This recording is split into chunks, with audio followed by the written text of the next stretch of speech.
Praise the Lord. Ito po ang ating huling linggo para sa tema nating Acts of the Church. At hayaan niyo pong pamagatan ko po ang mensaheng ito, Acts of the Church. Dapat ang ating pong magmimisahe ngayong linggo ay si Pastor Kim. Hindi si Missionary Kim, Pastor Kim, kaya lang humingi siya ng postponement sa kanyang pagsasalita. And so, ako po ang nagbabahagi ngayon. Hindi ko naman na may pasa kay Pastor Abe kasi Friday night or what, na pinuspon po ni Pastor Kim yung kanya pong pagsasalita sa atin. Noong midweek, Wednesday, kung hindi nyo pong napanood sa mga hindi po nakadalo, ay ganito ang aking sinabi sa ating introduction. Let me just read word for word. Isa sa pangunahing gawain, gampanin ng church na we can clearly see sa buhay ng mga mananampalataya sa panahon ng mga apostol ay ang pangangaral ng salita ng Diyos sa layunin ng papapatatag ng pananampalataya, sa layunin na protektahan ng mga mananampalataya sa maling aral o bulaang mangangaral, na madalas tinatawag ng Biblia na asong kubat, mababangis na aso. And yes, sa layunin ng pangangaral ng salita ng Diyos na may palaganap ang mabuting balita upang ang sumampalataya ay magkaroon ng kaligtasan. In short, ang buhay ng mga mananampalataya is all by, through, for the Word of God. So you ask yourself, as professing believer, as mananampalataya, do you see your life? Yes, ako ay nabubuhay sa pamamagitan ng salita ng Panginoon. Kita-kita sa mga mananampalataya sa panahon ng mga apostol. Kita-kita sa 3,000 na sumampalataya for the first time na si Pedro po ay nangaral ang kanilang paglaan ng buhay nila para sa pangangaral ng salita ng Diyos. Sa Gawa chapter 2 verse 42. Next slide. Sa Gawa chapter 2 verse 42, kung maalala nyo, ito po ang unang-unang text natin para sa tema nating Acts of the Church. Inilaan nila ang kanilang mga sarili upang matuto sa turo ng mga apostol, magsama-sama bilang magkakapatid, magsalo-salo sa pagkain ng tinapay at manalangin. Ang salita po nitong inilaan sa Griego ay proskartereo, na may pakahulugan na to be earnest toward, to persevere, be constantly diligent. Pakisaypat-sipat nga yung katabi mo, consistent ba siya? Persevering ba siya? Towards sa salita ng Panginoon. It's good na ang isang estudyante ay masipag mag-aral, may kagustuhang matuto. Ganun din dapat sa isang disipulo ng Panginoon. Can you say amen? At higit pa nga. Kaya naman, kita natin po yung mga mananampalataya sa panahon ng mga apostol, kahit po sila ay nagkawatak-watak dahil sa kanila, dahil po sa pag-uusig sa kanila, hindi naging hadlang na may palaganap ang mabuting balita. Gawa chapter 8 verse 4. Hindi ko na matandaan kung third Sunday or what Sunday itong naibahagi ko sa inyo. Gawa chapter 8 verse 4, ipinangaral ng mga mananampalatayang nagkawatak-watak sa iba't ibang bahagi, sa iba't ibang lugar ang salita saan man sila magpunta. Look at these people, look at these believers, kahit sa tindi ng pag-uusig, sila ay nagkawatak-watak. At sabi ng Biblia na natili ang mga apostol sa Jerusalem, at the rest, sila ay nagpunta sa iba-ibang mga lugar. Pero sa kanilang pagpunta, pagkawatak-watak, pagpunta sa iba't ibang lugar, dala nila ang salita ng Diyos. At kanila itong ipanamahagi. Question, did you have that desire? At ginagawa mo bang desire na yan to share the gospel sa ibang mga tao, sa mga mahal mo sa buhay? Do you? With all us here, no? Isa, dalawa, no? I'm very consistent asking me, no, for a tracts. Yung gospel tracts na ginagawa ko po. Kanina, on my way here, napansin ko ito dahil nandun ko sa harapan ng aming sasakyan. At naisip ko, no, hindi na lang siguro mga 30 gospel tracts ang aking ginawa. But question, do you have that desire na ibahagi ang mabuting balita kahit sa simpleng pag-abot, no, ng gospel tracts? And let me just read this, no? This is very, very short lamang po, no? Na may title na Pinatawad. 1 Corinthians chapter 6, 9 to 11. Hindi ba ninyo alam ng mga makasalanan ay walang bahagi sa kaharian ng Diyos? Huwag ninyong dayain ng inyong sarili. Ang mga nakikiapid, sumasamba sa Diyos-Diyosan, nangangalunya, nakikipagtalik sa kapwa lalaki o kapwa babae, nagnanakaw, sakim, naglalasing, naglalait ng kapwa, o nandaraya, ay walang bahagi sa kaharian ng Diyos. Ganyan ang ilang sa inyo noon. Subalit nilinis na kayo sa inyong mga kasalanan at ginawa na kayong banal ng Diyos. Pinawalang sala na kayo sa pangalan ng Panginoong Jesucristo at sa pamamagitan ng Espiritu ng ating Diyos. Tatong puntos ang aking nilagay dito. Unang puntos, ang makasalanan ng tao. Verses 9 to 10. Ay binanggit ang ilang mga kasalanan na gagawa ng makasalanan ng tao. At sino nga ba sa mundong ito, maliban sa Panginoong Yesus, ang nabubuhay na hindi nagkasala o niminsay hindi nagkasala? Pangalawang puntos, ang matuwid, banal na Diyos. Opo, dahil ang Diyos ay matuwid, banal, at ang lahat ng tao ay makasalanan, kaya't walang sino mang tao makakabahagi sa kaharian ng Diyos, ayon sa verse 9. Pangatlong panguling puntos, ang mayamang habag ng Diyos. Opo, ang Diyos ay matuwid, banal, at ang tao ay makasalanan. Ngunit salamat, ang Diyos ay mayaman sa kahabagan, kung kaya ang makasalanang tao ay may pag-asang makapasok sa kanyang kaharian. At yan ay ginawa ng Diyos sa pamamagitan ng Panginoong Jesucristo. Again, wika ng verse 11, ganyan ang ilan sa inyo, subalit nilinis na kayo sa inyong mga kasalanan at ginawa na kayong banal ng Diyos.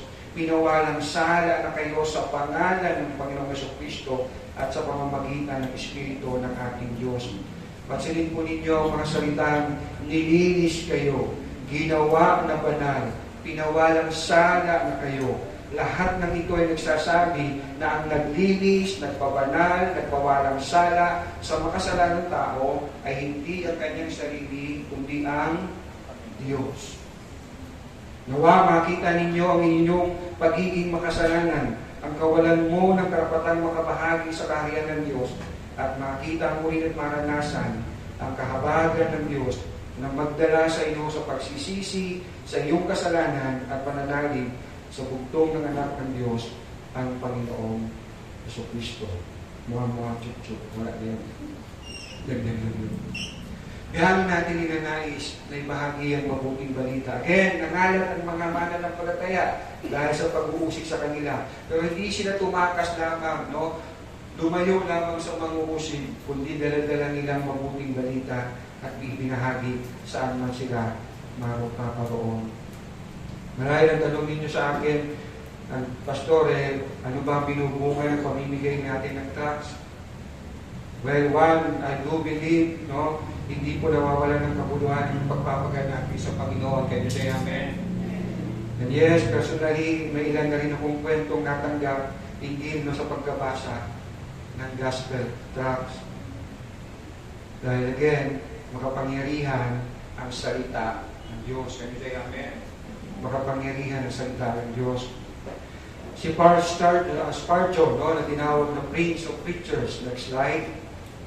Dito ang sabi niya, when preaching and private talk are not available, you have a tract ready, and this is often an effectual method A telling, touching, gospel tract may often be the seed of eternal life. Do not go out without your tracts. Mula po sa kanyang aklat na The Soul Winner. And then, dito sabi niya, the very first service which my youthful heart rendered to Christ, nung siya ay naging sa mananampalataya sa kanyang kabataan, ang una-una niyang ginawa was the placing of tracts in envelopes and then sealing them up that I might send them. I used to write texts on little scraps of paper and drop them anywhere that some poor creatures, na hindi ko tinutukoy na yung mahirap, kundi, no, remember, talaga tayo ay poor, no, sa harapan ng Diyos, that some poor creatures might pick them up and receive the message of mercy to their souls. Simpleng pamamaraan, pero ang kanyang pinananahan at pinagkakatiwalaan ay ang kapangyarihan ng salita ng Panginoon. Again, in Acts chapter 2, verse 42, they were devoted sa pag-aaral ng mga apostol. They were devoted sa fellowship ng believers. Gaano po tayo ka-devoted sa fellowship ng mga mananampalataya? They were devoted sa pananalangin. Masusukat po ang spiritualidad ng isang tao sa laman ng kanyang panalangin. How much we pray para sa pagpapalaganap ng salita ng Diyos. How much you pray para sa kaligtasan ng iyong mahal sa buhay. From the wrath of God. Kahapon po sa Don't Watch, I shared from Acts 26 verse 29. Next slide. Ngayon yung pong i-share ko din po sa inyo. Just very quick. Si Pablo, kaharap po ni Haring Agripa, ng gobernador ng Festus, at sa kanyang pagsasalita, nawikaan siya ni Festus na nababaliw ka na, Pablo. No, sa sobrang aral, sa sobrang pag-aaral, nababaliw ka na. At si Haring Agripa, no, sa kanyang pag-aaral ni Pablo, naging tugon ni Agripa, do you think that you can win me? Do you think that I can be a Christian sa isang maikling pakikinig sa iyo? Just paraphrasing. Ano po naging tugon po ni Paul sa verse 29 ng Acts 26? Maging sa maikli o sa mahabang panahon, loobin nawa ng Diyos na hindi lamang kayo, kundi ang lahat ng nakakarinig sa akin ngayon ay maging kagaya ko, maliban sa mga talikalang ito, sapagkat siya'y nakagapos. Ano sinasabi niya? Ang tugon niya kay Agripa, ang sabi niya, Agripa, alam mo ba, mawin-win mo ako, masusolwin mo ako sa maikling panahon? Ang sabi ni Paul, sa maikli o sa mahabang panahon, loobin nawa ng Diyos. Na maglahat kayo rito ay makatulad ko, na maging isang mananampalataya ng Panginoong Jesus, maliban sa talikalang ito. How much you are praying for the salvation of your loved ones. How much you desire ng iyong mahal sa buhay ay maligtas. Anong laman ng ating panalangin? Kaligtasan sa karamdaman, kaligtasan sa kapahamakan sa kalsada, pagkain sa araw-araw. Yes, tinuro po ito ng Panginoong Jesus sa panalangin Ama namin. The question is, how much we really want, how much we really pray for our loved ones to be saved. Now, in our text, Romans chapter 12, 1 to 2, nabasa na po, tatlong punto sa nais ko pong ibahagi. The scripture, the sacrifice, the service. The scripture, the sacrifice, the service. The scripture. Again, sa unang bahagi po ng verse 1, kaya nga, no, sa English versions, therefore, implying na yung sinasabi niya rito ay connected sa mga nasabi na niya from chapter 1 to chapter 11. At kung nabasa na po ninyo ang sulat ni Pablo sa mga taga-Roma, you will see, no, from chapter 1 to chapter 11, Paul talks about the gospel of God. He talks about the big one. Remember nung the big one natin, sa mundong ito, sin, ang ating pagiging makasalanan, all have sinned Universally, all have sinned and fall short of the glory of God. Walang matuwid, wala kahit isa. All talks about pagpapawalang sala ng Diyos, at yan ay sa pamamagitan ng pananampalataya sa Panginoong Yesus. At kanyang kinapsul o sinamarize ang chapter 1 to 12 at hanggang chapter 11 sa ganitong mga salita na mababasa natin sa verse 1 ng ating text. Masaganang habag ng Diyos. Masaganang habag ng Diyos. Question: when was the last time you thought about the grace of God, the great mercy of God, at sabihin na natin talagang nabagabag ang iyong kalooban, no? Sabihin na natin talagang maiyak-iyak ka to think like, kung hindi ako kinahabagan ng Diyos, ano na lang? Ano na lang ang buhay? Again, no? From chapter 1 to chapter 11, nilagay ni Paul sa ganitong mga salita, masaganang habag ng Diyos sa atin. In 1 Timothy chapter 1, 15 to 16, unang Timoteo, kabanatang 15 hanggang 16, totoo ang pahayag na ito at dapat paniwalaan ng lahat. Si Kristo Jesus ay dumating sa sanlibutan upang iligtas ang mga makasalanan, at ako ang pinakamasama sa kanila. Ngunit akong pinakamasama ay kinahabagan upang ipakita ni Kristo Jesus sa pamamagitan ko ang kanyang lubos na pagtitiyaga, at upang ito'y maging halimbawa sa mga sasampalataya at bibigyan ng buhay na walang hanggan. Have you ever come to this point na to think like, yes, kung hindi ako kinahabagan ng Diyos, ano na lang ako? Na ako ng isang makasalanan. At po, ito ang foundation o saligan ng buhay pananampalataya. Dito nakakunik ang pamumuhay ng mananampalataya sa salita ng Panginoon. Kayo say amen? Hindi sa salita ng tao, hindi sa pinapalagay ng tao, hindi kung ano ang popular sa mundo, kundi ang salita ng Panginoon. Sa salita ng Panginoon, na nilaan ng mga mananampalataya ang kanilang buhay. Kami ng mga mananampalataya sa panahon ng mga apostol that we just read sa Acts chapter 2, verse 42.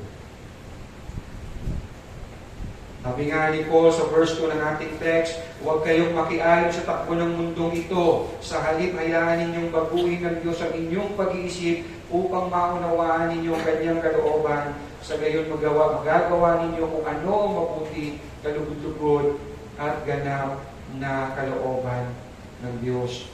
No wonder why, mula noon hanggang ngayon, si Satan, hindi tumitigil po na i-disturb ang tao, papalayo sa layunin na ilayo siya sa salita ng Panginoon. No, from the garden, remember, sabi ni Satan kay Eve, totoo bang sinabi ng Diyos na huwag kayong makakain ng anumang bungang kahoy sa halamanan? Dinistort na agad niya yung utos ng Panginoon, ang salita ng Panginoon. At opo, patindi ng patindi ang mga ginagawa ni Satan laban sa salita ng Diyos. But of course, hindi po siya magtatagumpay. Kaya say amen? Kaya naman hanggang ngayon at magpapatuloy hanggang sa muling pagbabalik ng Panginoong Jesus, ang salita ng Diyos ay ipapalagayan. At yes, sa salita ng Panginoon, nilaan ng mga mananampalataya ang kanilang buhay. Sa salita ng Panginoon, na manual ng kanilang buhay pananampalataya. At opo, tinayuan, isinabuhay ng mga mananampalataya ito. Again, referring sa mga mananampalataya at the time of the apostles. At the expense ng kanilang buhay. That's the second point, sacrifice. At makikita po natin yan, throughout the book of Acts, at maging sa mga sulat ni Pablo, na talagang mga mananampalataya ay handang magsakripisyo sa ngalan ng pananampalataya nila sa Panginoon. And let's look at, in our time, gaano karaming mga mananampalataya that they follow the Lord at the expense to sacrifice. To the point na willing silang mag-sacrifice. Again, sa text natin, kaya nga mga kapatid, alang-alang sa masaganang habag ng Diyos, ako'y nakikiusap sa inyong ialay ninyo ang inyong sarili bilang isang handog na buhay, banal at kalugod-lugod sa Diyos. Ialay ninyo ang inyong sarili. O hindi ialay ang ibang tao. O hindi ialay si pastor na lang. Kundi ang iyong sarili. Ito ang buhay ng mga mananampalataya sa panahon ng mga apostol. Inialay ang kanilang buhay sa Panginoon. Yung salitang ialay sa Griko ay dusia na may kahulugan sacrifice. Handog. Nakita natin ang mga sakripisyong naranasan, tiniis ng mga mananampalataya sa panahon ng mga apostol. And yes, they even celebrate pagkatapos silang dumanas ng mga sakit, alang-alang sa pananampalataya sa Panginoon, alang-alang sa pagpapalaganap ng kanyang salita. Basahin lang natin sandali in Acts chapter 4. Next slide. In Acts, I'm sorry. Let me just read this, hindi ko pala nilagay. In Acts chapter 4, Gawa Kabanatang 4, verse 23 to 31, 20 to 31, nang palayain na sina Pedro at Juan, pagkatapos na mahigpit silang pinagbawalan ng mangarap patungkol kay Kristo, pumunta sila sa mga kasamahan nila, ibinalita ang sinabi ng mga punong pari at ng mga pinuno ng bayan. Nang marinig ito ng mga mananampalataya, sama-sama silang nanalangin sa Diyos. Panginoon, kayo po ang lumikha ng langit at ng lupa, ng dagat at ng lahat ng sa mga ito. Kayo po ang nagsalita sa pamamagitan ng aming ninuno. Ninuno si David na inyong lingkod nang sabihin ninyo sa patnubay ng Espiritu Santo, bakit galit na galit ang mga hintil at ang mga tao nagbabalak o nagbalak ng mga bagay na walang kabuluhan, naganda para sa digmaan ng mga hari sa lupa at nagtipon ng mga pinuno laban sa Panginoon at sa kanyang hinilang.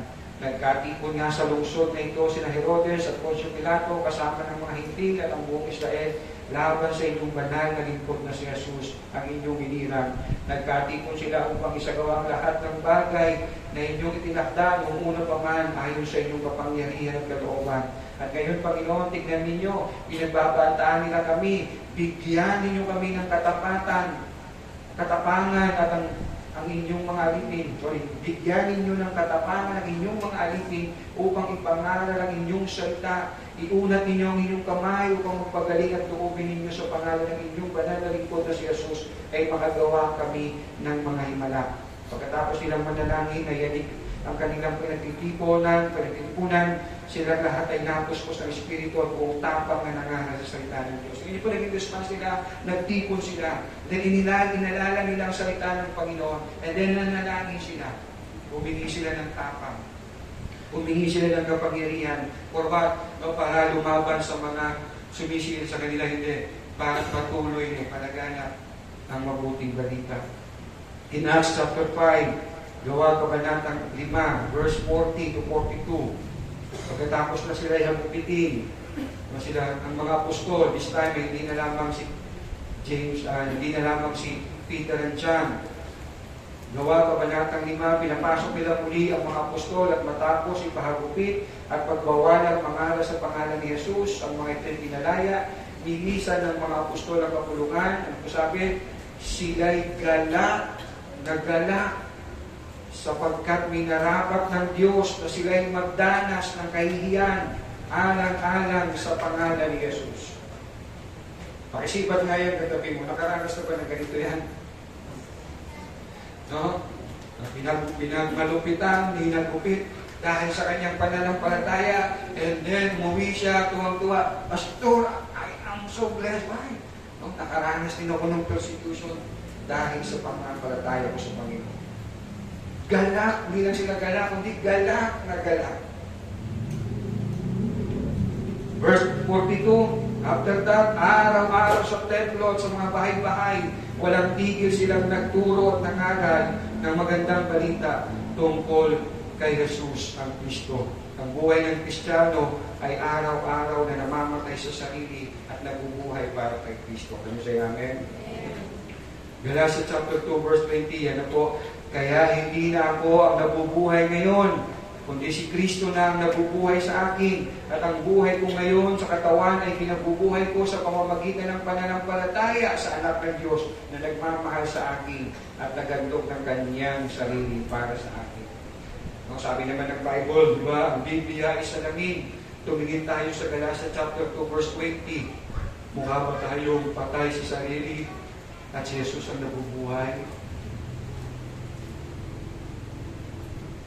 Mukha ba tayong living sacrifice to the Lord habang nananalamin tayo sa Galatians 2:20? Gaano mo nakikita ito sa iyong buhay? May you live as a living sacrifice sa Lord. Sacrifice sa Lord, sa Panginoong Yesus. Dahil may mga tao nagsasakripisyo ng kanilang buhay, but not unto the Lord. Sa babae, sa lalaki, sa material na bagay, sa Diyos-Diyosan. Kaya nila magpuyat, 3 araw na walang tulugan, para napakalaking sakripisyo yun. Kaya nilang magkanda kuba, para itaguyod ang pamilya, napakalaking sakripisyo yun. Hindi naman po masamang bagay na yun. Pero kapag sa Panginoon, madali tayong magreklamo, madali tayong ayoko niyan, dapat easy lang. Ang bigat na nga ng buhay ko, may hirapan pa ako sa pagsunod. Yes, dahil may mga tao talagang living sacrifice sa kanilang buhay, sa kanilang Diyos-Diyosan. Remember, no, ang 1 King chapter 18, nahirap ni Elisha ang mga propeta ni Baal. Next slide. Siguro basahin na lang ninyo no, sa 1 Kings 18. Pero baka hindi naman ninyo basahin pa uwi. Ako na lang magbasa. 1 Kings 18. Let me read. Simula verse 20. Tinipon nga ni Ahab sa bundok ng Carmel ang buong bayan ng Israel at mga propeta ni Baal. Lumapit si Elias at sinabi sa taong bayan, hanggang kailan pa kayo mag-aalinlangan? Kung si Yahweh ang tunay na Diyos, siya ang sundin ninyo. At kung si Baal naman, kay Baal kayo maglingkod. Ayaw ni Lord ng ganyan. No? Kung sa akin ka, akin ka. Hindi yung akin kalahati. Kay iba. Walang ganun kay Lord. Pakisabi sa iyong katabi. Lumapit si Elias at sinabi sa taong bayan, hanggang kailan pa kayo mag-aalinlangan? Kung si Yahweh ang tunay na Diyos, siya ang sundin ninyo. At kung si Baal naman, kay Baal kayo maglingkod. Hindi umimik ang bayan. Muling nagsalita si Elias, ako na lang ang natitira sa mga propeta ni Yahweh, samantalang may 450 ang mga propeta ni Baal. Imagine that, 1 versus 450. Magdala kayo rito ng 2 toro. Hayaan ninyo isa sa mga ito ay patayin ang mga propeta ni Baal at pagkatapos ay katayin at ilagay sa ibabaw ng mga kahoy. Huwag ninyong sisindihan, gayon din naman ang gagawin ko sa isa pang toro. Pagkatapos tawagin ninyo ang inyong Diyos at tatawagin ko naman si Yahweh, ang Diyos na tumugon sa pamamagitan ng apoy, ang siyang tunay na Diyos. At sumagot ang bayan, sang-ayon kami. Sige. Sinabi naman ni Elias sa mga propeta ni Baal, again 450, sapagkat kayo ang marami, pumili na kayo ng 1 toro at ihanda na ninyo. Pagkatapos tawagin ninyo ang inyong Diyos, ngunit huwag ninyong sisindihan ng kahoy. Kinuha nila ang isa sa mga toro at inihanda ito mula umaga hanggang tanghali, tinawag nila si Baal. Tingnan niyo po yung mga sumasamba sa Diyos-Diyosan, ang tiyaga, mula umaga hanggang tanghali. Napansin mo yan, pagtabi mo, tulog na. They're worshiping God. Diyos-Diyosan.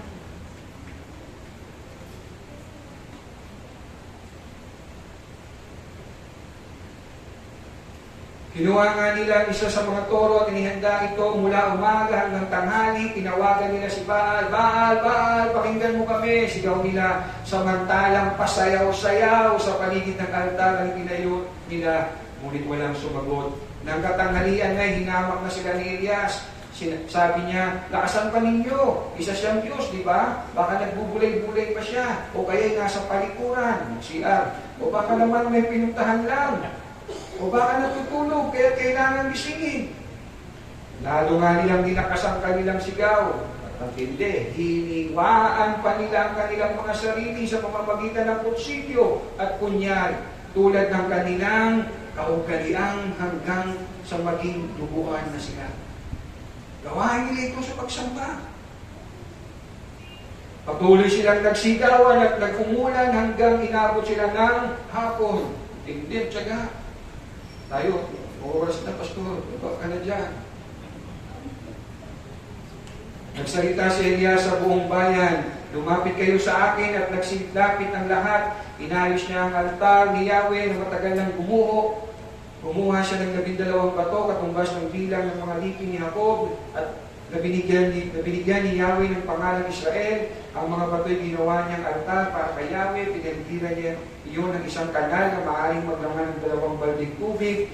Isinilansan niya ang mga kahoy, kinatay ang toro at ipinatong sa kahoy. Pagkatapos sinabi niya, kumuha kayo ng 4 na bangang tubig at ibuhos sa handog at sa kahoy. Ganyan nga ginawa nila, buhusan pa ninyo, sabi ni Elias, at binuhusan nila. Isa pang buhos, utos uli ni Elias. 3 beses nga nilang binuhusan ng handog hanggang sa umagos ang tubig sa paligid ng altar at umapaw sa kanal. Nang ika-7 ng hapon, nang sila'y na siyang oras ng paghahandog, tumayo si Elias sa harap ng altar at nanalangin, Yahweh, Diyos ni Abraham, Isaac at Jacob, patunayan po ninyo ngayon na talagang kayo ang Diyos ng Israel at ako ang inyong lingkod at ginawa ko ang lahat ng ito sapagkat ito ang inyong utos. May utos si Lord dito, initiative ulang ni Elias. Subukan ko kasi, Lord, subukan kita. Ay, 450, ay kayo dito. May utos si Lord. So, kung kayo pinupusan ni Lord na gawin ito, do it. Make sure si Lord ang nag-utos sa inyo. Pakinggan po ninyo ako, Yahweh, upang malaman ng bayan ito na kayo lang ang Diyos at nais ninyo silang magbalik loob. Tingnan niyo yung kagandahan loob ng Diyos. Ini-stop na siya, pero gusto niya magbalik loob kayo sa akin. Okay, makikishowdown ako dyan sa baal nyo. Alam naman ni Lord, kasi patulang ko ito. Mula naman ito. Nilalang ko lang yung mga lahat ng bagay lang naman. Para patulang ko pa itong dinodiyos nila. Nagawa ng kanyang nilalang. No, hindi nagpababa ng apoy si Yahweh, tinupok ang handog, ang kahoy, ang mga bato at lupa sa paligid. Pati ang tubig sa kanal ay natuyo. Nang makita ng mga taong nangyari, nagpatira pa sila at sumigaw. Si Yahweh ang Diyos, si Yahweh lang ang Diyos. Na marahil isipin natin, Pastor, kung yan ba naman yung maranasan ko, talagang kay Lord na lang ako. Sigurado ka? Ayaw mo sa salita ng Diyos pakinggan at sa palatayana? Gusto mo pa magpakita ng extraordinary? Si Lord?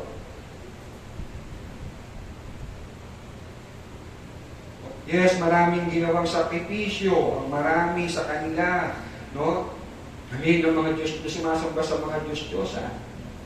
At yes, ang mga mananampalataya, ang panahon ng mga apostol, marami silang sakripisyong ginawa sa pagsunod sa Diyos.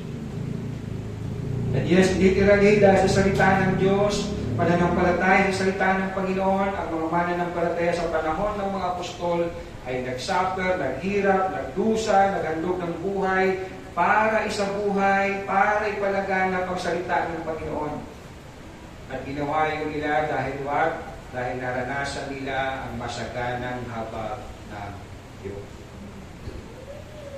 How is the believer in our time? May pagsasacrifice pa rin ba? You may say, Pastor, bakit tayo magsasacrifice? Sapat na yung sakripisyo ni Lord, ni Jesus, di ba? Sapat na sa krus. Kaya nga tayo napatawad na, kaya tayo naligtas na. And my answer is, Amen! Amen! Amen! Ang sinasabi po ni Pablo dito, hindi po paghahandog ng ating buhay sa Panginoon para sa ating kasalanan. Kaya sinasabi ni Pablo dito, ihandog natin ang ating buhay alang-alang sa masaganang habag ng Diyos. Na kung hindi tayo hinahabagan ng Diyos, anong makapala natin sa buhay? Minsan, di ba, tingin natin sa sarili natin, awang-awa tayo sa ating sarili, kaping-api tayo sa ating sarili. Bakit? Mga concern natin, wala akong TV, wala akong kutsi, wala akong friends, wala akong followers, wala akong ganito. Pero yung mga mananampalataya sa panahon ng mga apostol, awang-awa sila sa kanilang sarili, isa akong makasalanan. Kung hindi ako kakahabagan ng Diyos, kahabag-habag ako. Si Pablo sabi niya, woe to me if I will not preach the gospel. Kahabag-habag ako kung hindi ko ipapalagahan ang mabuting balita. Mga mananampalataya ngayon, ang piling nila, kapag-kapag ako, yung church namin puro butas. Kapag-kapag ako, wala akong pamasahe papunta sa church. Pero yung mga mananampalataya ng panahon na yun, ang mga naranasan nilang sakit, hirap, alang-alang sa mabuting balita, ang dumudurog ng kanilang kalooban ay kapag sila yung kakasala sa Diyos because they realize, ang laki ng habagin niyo sa akin para magkasala ako sa Diyos. Yun ang iniiyak ng kalooban nila. Ang sineselebrate ng mga mananampalataya panahon natin, ang ganda ng sound system, ang ganda ng building, sa panahon nila, ang sineselebrate nila, yes, nakaranas ako ng pag-uusig dahil sa pananampalataya. Nakaranas ako ng habukin dahil sa pananampalataya sa Diyos. Nakaranas ako ng pag-aalimura dahil sa pangalan ng Diyos. Nawalan ako ng mga kaibigan dahil sa pananampalataya kay Jesus. Sacrifice.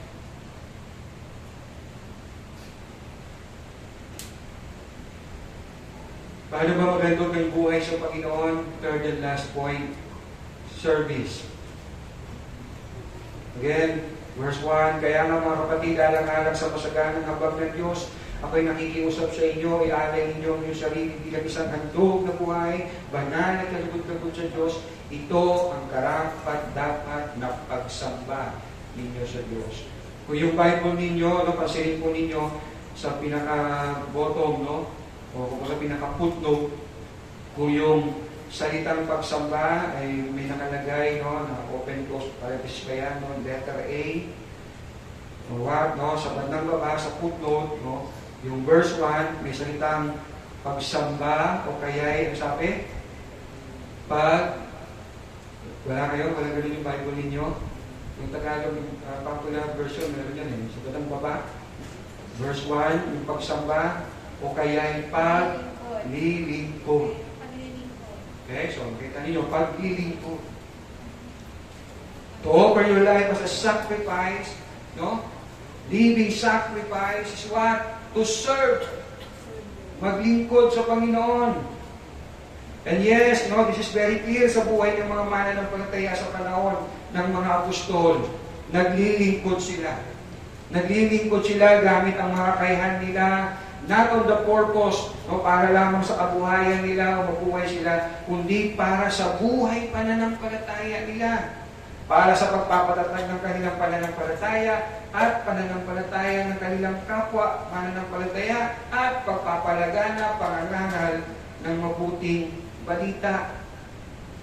As a believer, do you see yourself serving the Lord para sa pagpapatatag ng iyong pananampalataya, ng iyong kapwa mananampalataya at pagpapalagalan ng mabuting balita?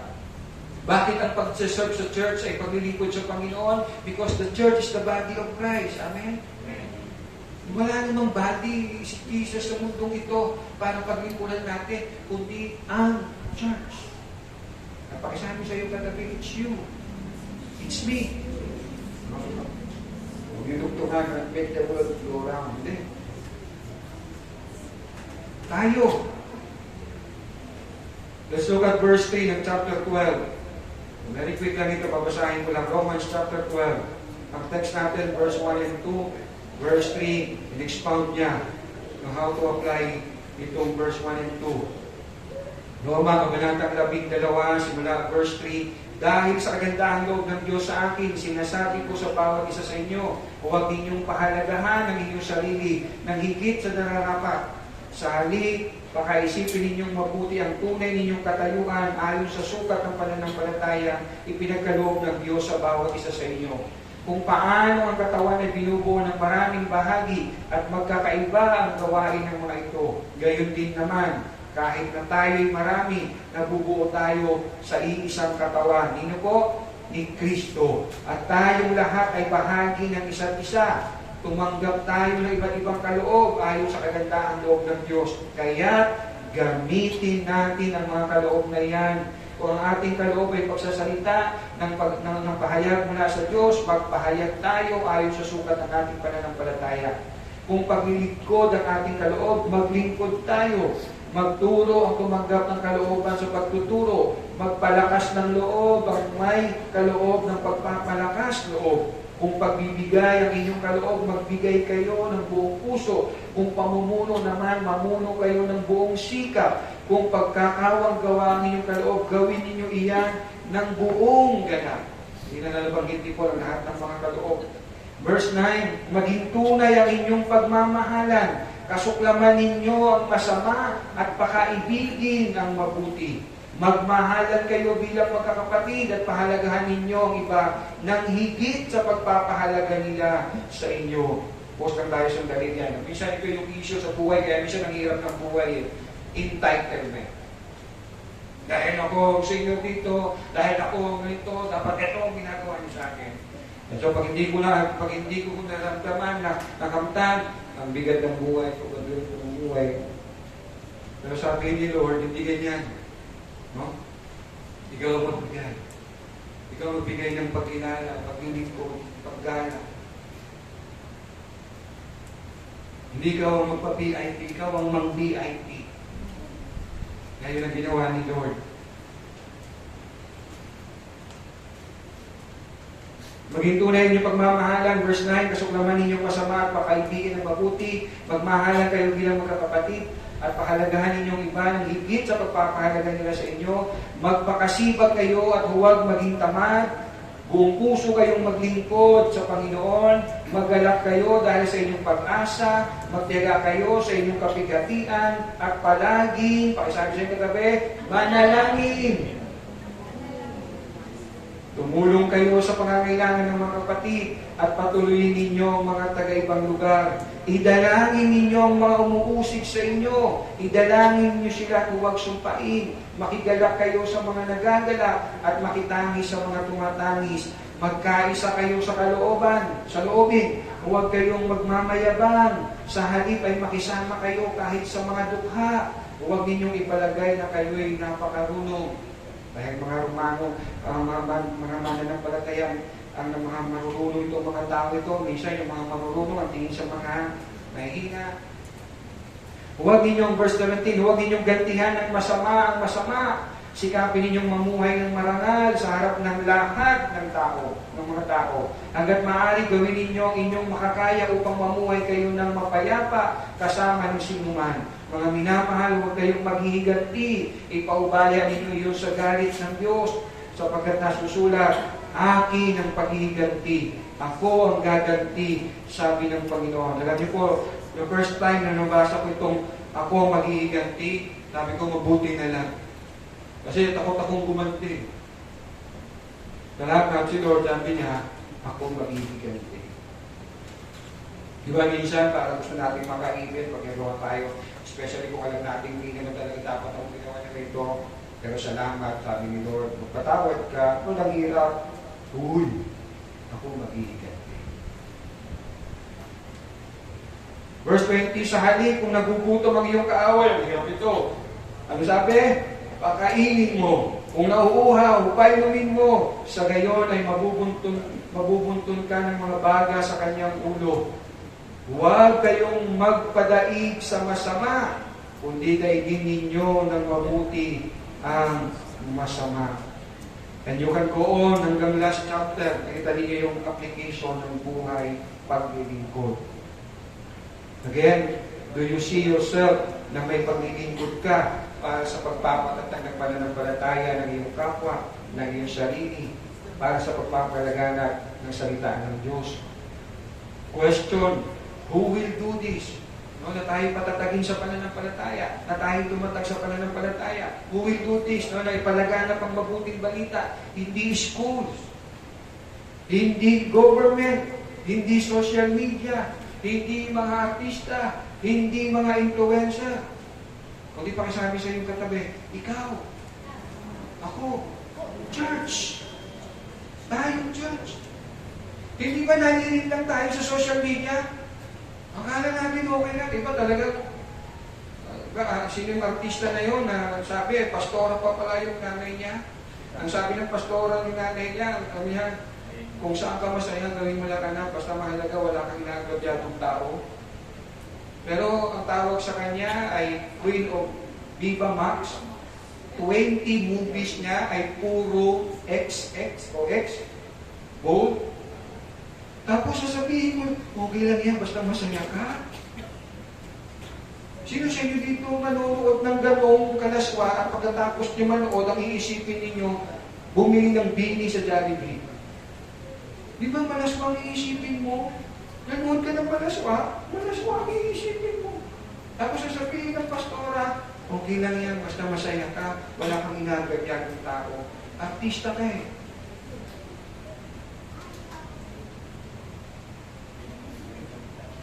Hindi mga influencer. And so, kapag wala ho tayong devotion sa gawain ng Panginoon na kung saan doon ipinapangaral ang salita ng Diyos, yun ang mangyayari sa atin. We will be influenced by the world, not by the church. Kaya ano sabi ni Charles Spurgeon, pag kinote ko nung last Sunday ito at I believe that the one reason why the Church of God at this present moment has so little influence over the world is because the world has so much influence over the church. E paano tayo magiging influencer as a church? Huwag tayong makiayo sa takbo ng mundo, verse 2. Sa halip, hayaan ninyong baguhin ng Diyos ang inyong pag-iisip upang maunawaan ninyo ang kanyang kalooban. Sa gayon magawa ninyo kung anong mabuti, kalutugod at ganap na kalooban ng Diyos. No? Paano nababaguhin ng Diyos ang ating mga isip? Anong ginagamit ng Lord? Ang salita niya. Ang church. Sama-sama natin debosyon sa salita ng Panginoon.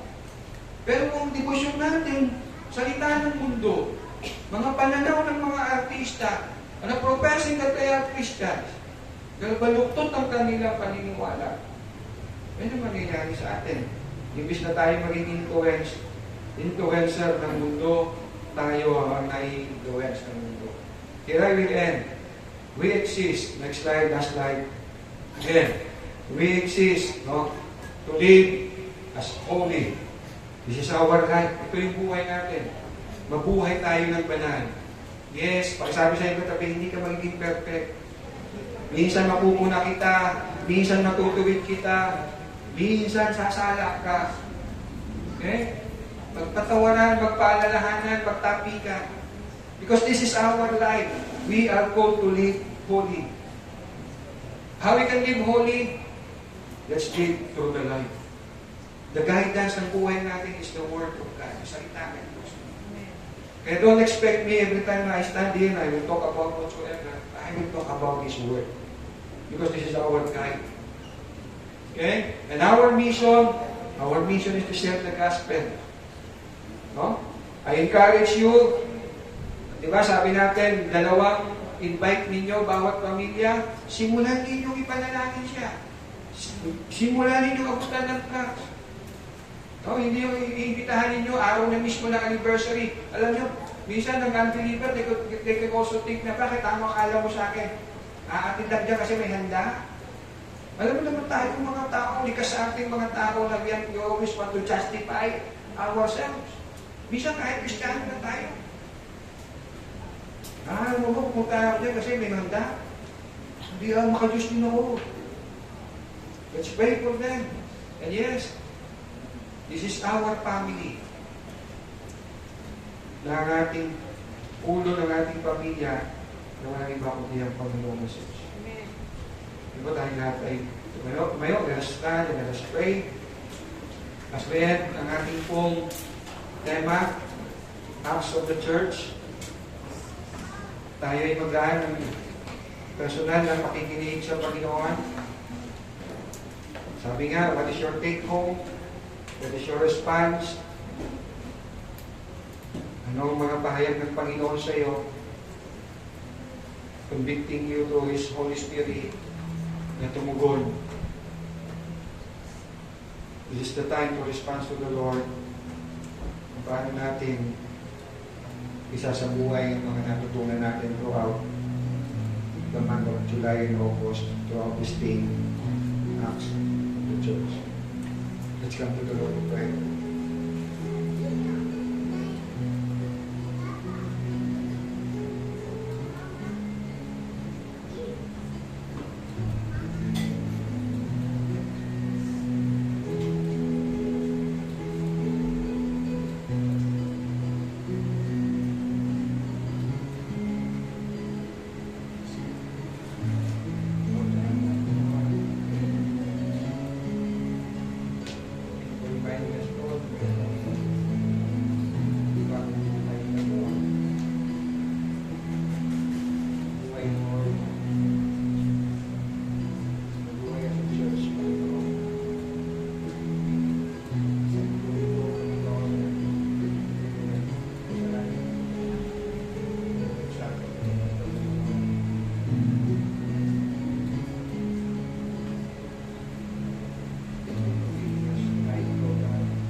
In response, hindi po natin itong let's sing the chorus, Lord, I offer my life.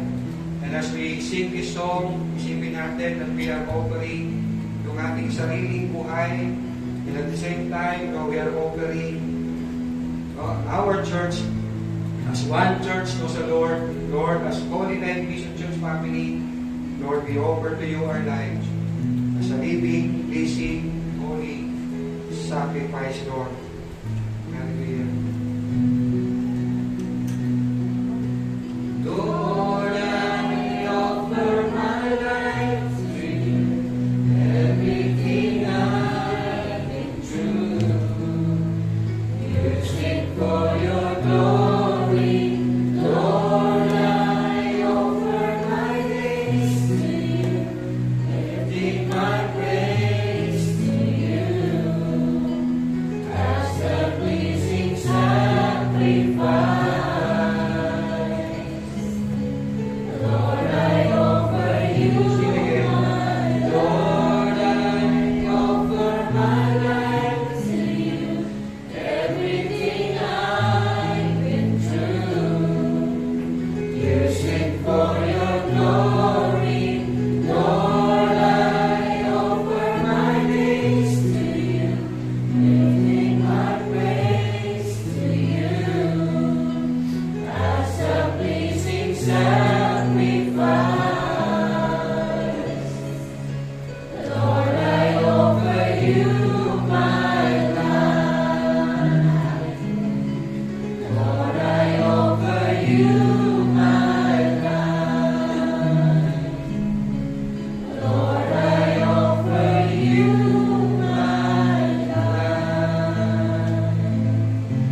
As a church, Panginoon, we offer you, Lord, our lives. And we offer our lives, Lord, not because we want, O God, na more and more maranasan ang mercy at grace mo. Dahil natanggap na namin, Panginoon, ang lubos mong biyaya naman sa aming Panginoon. Kung bibiyasa, O God, na mayandog namin at inihahandog namin ang aming mga buhay sa iyo. Dahil ibig namin, Panginoon, o hindi namin matutumbasan ang yaman ng iyong habag sa amin. Hindi namin matutumbasan, Panginoon, ang kaligtasan binigay mo sa amin. Pagayaan niyo, Panginoon, na in this life, Lord, may pakita namin ang aming pong pasasalamat. May pakita namin, Panginoon, ang aming paghahandog ng aming buhay as the only way to express, Panginoon, ang aming pong gratitude, ang aming pasasalamat. At salamat, Lord, dahil ang paghahandog ng aming buhay, you take this as worship to you, Panginoon. Lord, we offer you our lives, Panginoon. In Jesus' name we pray. Amen.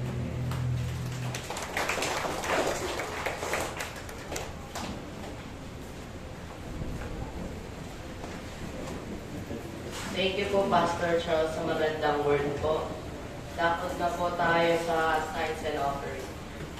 Basahin ko lang po ang Book of Proverbs, chapter 3, verse 9 to 10. Verse 9, parangalan mo si Yahweh sa pamamagitan ng iyong mga kayamanan at mula sa iyong mga pinagkamainam na ani, siya ay iyo ring handugan.